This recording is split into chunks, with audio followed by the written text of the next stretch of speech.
Bonsoir Olivier Faure. Bonsoir Marc Potvin. Vous êtes le premier secrétaire du Parti socialiste et vous êtes convié à cette réunion avec Jean Castex. Matignon explique qu'elle a pour but d'évoquer les durcissements envisagés dans la gestion de la crise sanitaire du Covid-19. Vous redoutez un reconfinement ? Écoutez, ce que je redoute le plus, c'est ces réunions qui ne servent à rien, parce que jusqu'ici, nous avons été convoqués à plusieurs reprises sans jamais avoir été consultés sur quoi que ce soit. Et donc, j'espère que demain, cette réunion permettra de sortir de cette forme d'infantilisation dans laquelle on maintient les Français. On a un gouvernement aujourd'hui que je trouve très anxiogène. Pour une raison simple, c'est que en permanence, il pèse sur les Français le sentiment que tout n'est pas fait, que tout n'est pas dit, et que en permanence, on s'achemine vers des mesures plus dures. Rappelons-nous qu'il y a à peine 12 jours, le président de la République s'est exprimé devant tous les Français, qu'il a expliqué, et je le cite, que tout était maîtrisé, qu'il n'y avait pas de problème et que toutes les leçons avaient été tirées de la première crise Covid-19, et donc que désormais tout allait se passer correctement si on voulait bien accepter l'idée d'un couvre-feu. Très bien, mais aujourd'hui on en voit aussi les limites et on voit bien que ce qui n'a pas été fait à cette époque-là, nous allons devoir le faire maintenant. Je pense par exemple au télétravail qui n'a pas été envisagé comme une obligation pour tous ceux qui le peuvent.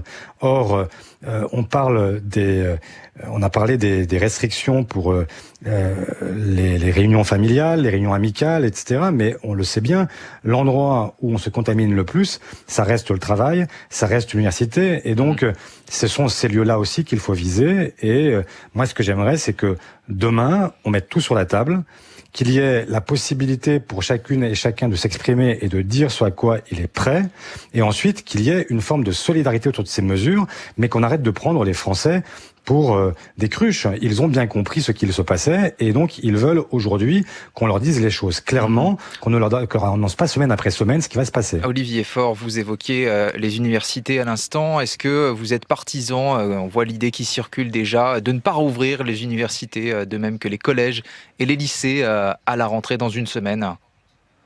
Alors, je ne confondrai pas forcément les collèges, les lycées et les universités. Je pense que quand on a affaire à de jeunes adultes, c'est pas tout à fait la même chose. Puisque ces lieux sont des lieux où l'on se contamine.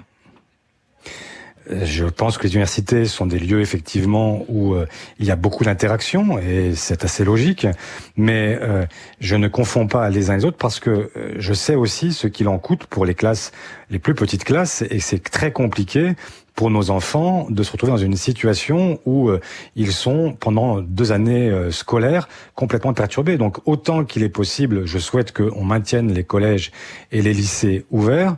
Pour les universités, les choses sont très différentes, y compris parce que les conditions de travail sont très différentes.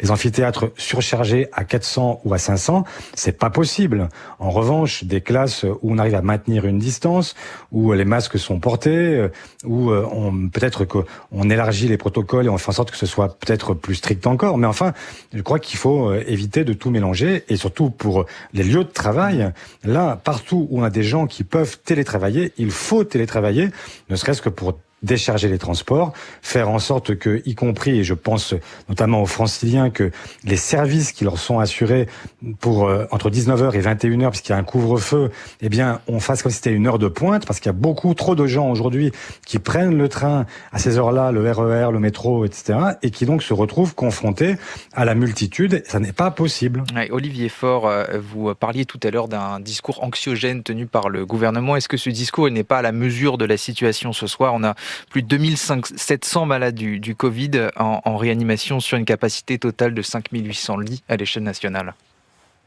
Quand je dis que le gouvernement est anxiogène, je ne parle pas de la situation. La situation, elle est déjà angoissante.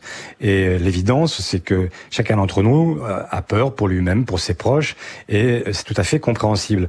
Là où le gouvernement est anxiogène, c'est qu'il donne le sentiment de toujours agir trop tard et trop peu. Et donc, là, la question, c'est est-ce qu'il est capable, pour une fois, de ne pas être à la traîne, de ne pas courir derrière l'événement, mais de dire ce qu'il faut faire et le faire. Et encore une fois, je suis prêt à en prendre ma part. Il ne s'agit pas pour moi d'aller chercher la polémique ou d'expliquer quoi que ce soit. À plusieurs reprises, et déjà sous Édouard Philippe, j'avais expliqué que sur un sujet comme celui-là, qui est un sujet d'intérêt général et où, en réalité, il n'y a pas de gauche et de droite. Il y a, sur ce sujet-là, la possibilité d'une solidarité entre nous à une condition. C'est que à chaque étape, toutes les informations circulent entre nous et que nous puissions être, y compris associés aux décisions Donc qui sont vous prises. demandez, Olivier Faure, de la transparence. Merci à vous.